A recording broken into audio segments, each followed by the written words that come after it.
তো আমি ভালো আছি। আজকে আমাদের মেনুতে আছে এই যে শিং মাছ আনছি বাজার দিয়ে নদীর। আজকে সেই মাহা করে ঝাল করব। হলুদ দিলাম, লঙ্কা, জিরে, আদা বাটা, লবণ, তেল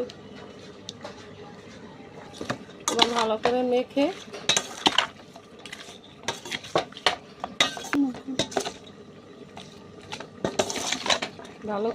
নেব। আমার মাখা হয়ে গেছে। কড়াই বসালাম, কড়াই গরম হয়ে গেছে। এখন তেল দেব, শিং মাছটা ভেজে নেব। জিরে ফোড়ন, তেজপাতা, লঙ্কা, এবার মাছটা দিয়ে দেব।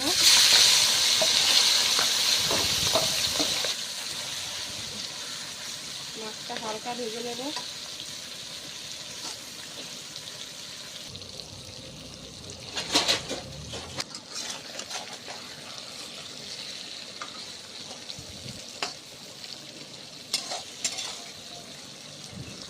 মাছটা নেড়ে চেড়ে একটু হালকা কষিয়ে, বন্ধুরা শিং মাছ হালকা করে ভাজা হয়ে গেছে। এবার জল দিয়ে নেব, বেশি ভাজবো না। এবার জল দিয়ে দিলাম।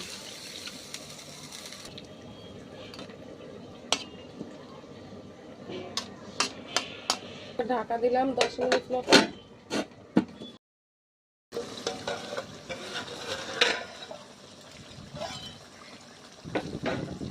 বন্ধুরা মাছ হয়ে গেছে।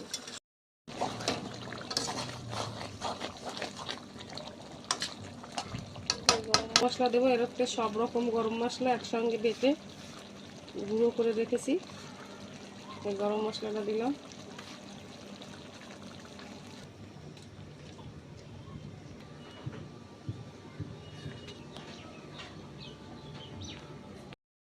শিং মাছ কেমন রান্না হয়েছে আপনারা ভালো লাগলে কমেন্ট করবেন এবং সাবস্ক্রাইব করবেন, একটা লাইক দিয়ে দেবেন।